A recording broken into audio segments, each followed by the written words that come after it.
সবথেকে খারাপ লাগছিল যে আমি মরে যাচ্ছি একা একটা রুমে, কেউ নেই, সবাই পুড়ে যাচ্ছে আমার সাথে, সবার অবস্থা খারাপ, আমি আমার বাবা মাকে আর দেখবো না বা কিছু না। আর চিন্তা না করতে চাইলেও কেন জানি আসছিল যে মাথার মধ্যে আমার বাবা মা আমার কবরের সামনে কাঁদছে, like I accepted my death, এমন একটা অবস্থায় ছিলাম।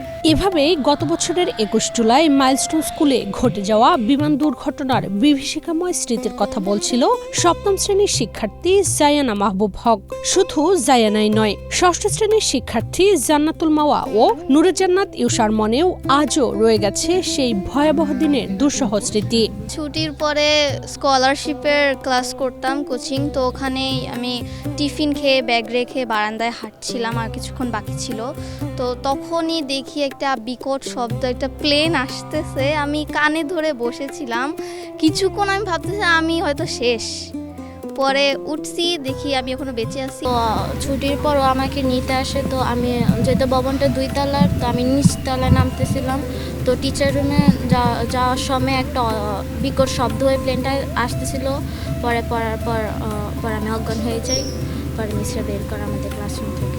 দুর্ঘটনার 1 বছর হতে চললেও অনেক শিক্ষার্থীর মন থেকে মুছে যায়নি সেই আতঙ্ক।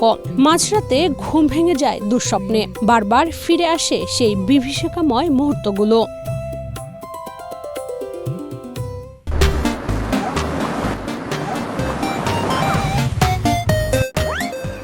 এমন মানসিক ট্রমা কাটিয়ে উঠতে এবং স্বজনহারা ও ক্ষতিগ্রস্ত শিক্ষার্থীদের স্বাভাবিক জীবনে ফিরিয়ে আনতে দ্বিতীয়বারের মতো আয়োজন করা হয় সবুজের মাঝে অমর তোমরা শীর্ষক পুনর্বাসনমূলক কর্মসূচি।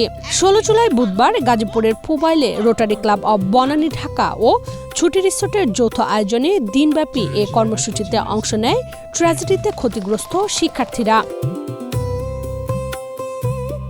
প্রকৃতির সান্নিধ্যে খেলাধুলা, কাউন্সেলিং, ছবি আঁকা, সাংস্কৃতিক আয়োজন এবং নিহতদের স্মরণে বৃক্ষরোপণের মধ্য দিয়ে শিশুদের মানসিক স্বস্তি ফিরিয়ে আনার চেষ্টা করা হয়। কর্মসূচির মূল আকর্ষণ ছিল দুর্ঘটনায় নিহত ৩৫ জনের স্মরণে ৩৫টি বৃক্ষরোপণ। আয়োজকদের ভাষ্য, এসব গাছ শুধু পরিবেশেরই নয়, ঝরে যাওয়া নিষ্পাপ প্রাণগুলোরও জীবন্ত স্মারক হয়ে থাকবে। এ ধরনের আয়োজন ট্রমাগ্রস্ত শিশুদের মানসিক পুনর্বাসনে গুরুত্বপূর্ণ ভূমিকা রাখে বলে মনে করেন দেশের প্রথম নারী ফুটবলার রেহানা পারভিন। কিন্তু মানে আমার পাশে তো বোনটা ছিল, আমার ফ্রেন্ড ছিল, ওর বন্ধু ছিল, সে জিনিসটা নেই। তো ফিলগুলো কিন্তু থেকেই যায়, যত করি না কেন, কিন্তু তাদের মাঝে যেন ওটা ভুলে যাওয়া, নিজেকে ট্রমা থেকে বেরিয়ে আসা, এই জন্য এই আয়োজনটা করেছে। যারা আয়োজন করেছে আমি অনেক ধন্যবাদ দিচ্ছি।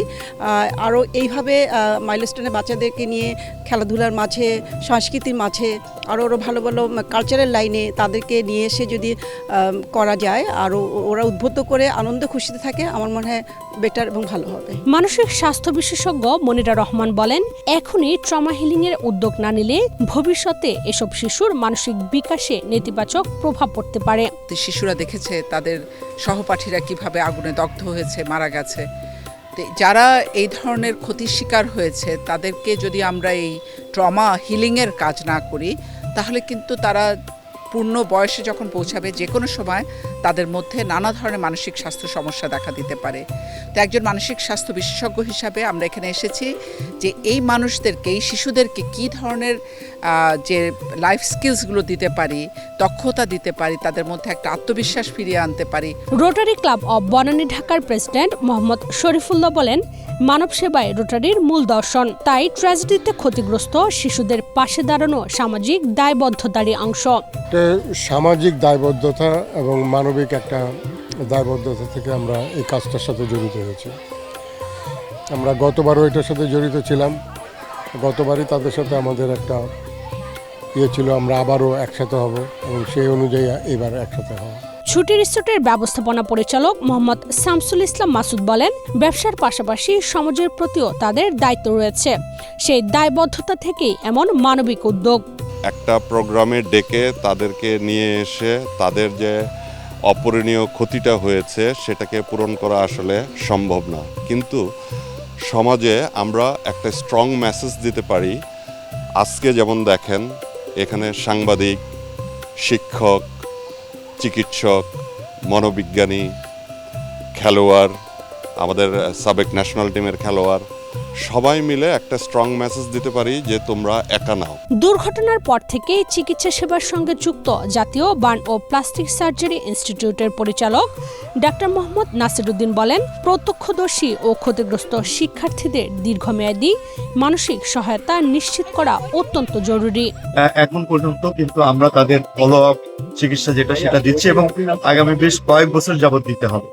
এবং কয়েকজনকে কিন্তু আমরা আবার নতুন করে অপারেশনও করতে হচ্ছে। তাদের বিশেষ করে হাতের ফাংশন যাদের আছে, নেকে কিছু কন্ট্রাকচার ডেভেলপ করে, মুখের কিছু ব্যাপার আছে, এদেরকে আমরা নিয়মিত পর্যায়ে যাদের যেটা দরকার ভর্তি করছি, অপারেশন করছি এবং এই চিকিৎসা পদ্ধতি কিন্তু আরো লম্বা সময় ধরে চলবে।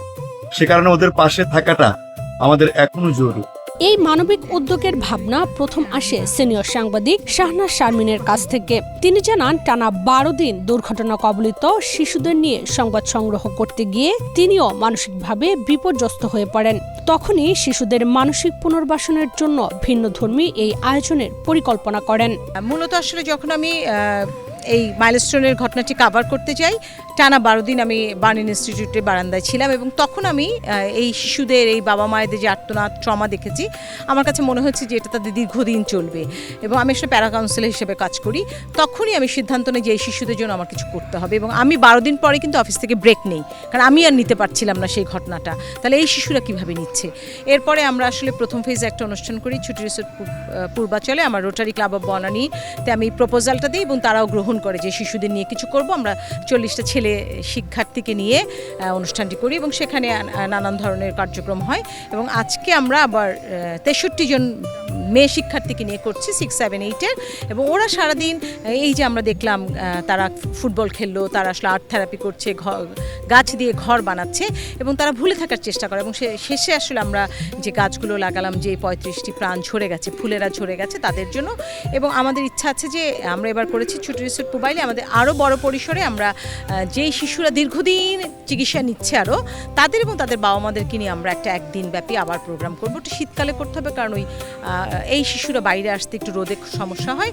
ইচ্ছে আছে তাদেরকে নিয়েও আমরা একটি অনুষ্ঠান করব। আসলে আমরা তো আর কিছু করতে পারছি না, তাদের বেদনা আমি নিতে পারবো না, কিন্তু তাদের বেদনায় আমি সহমর্মী হতে পারবো। তাদেরকে আমি একদিন হলেও যদি ভুলিয়ে দিতে পারি তাদের কষ্ট থেকে, সেই চেষ্টাটি করা। আসলে ক্ষতিগ্রস্ত 63 শিক্ষার্থীর পাশাপাশি অনুষ্ঠানে উপস্থিত ছিলেন মাইলস্টোন স্কুল অ্যান্ড কলেজের শিক্ষক শিক্ষিকা, রোটারি ক্লাবের কর্মকর্তা এবং ছুটি রিসোর্টের ঊর্ধ্বতন কর্তৃপক্ষ।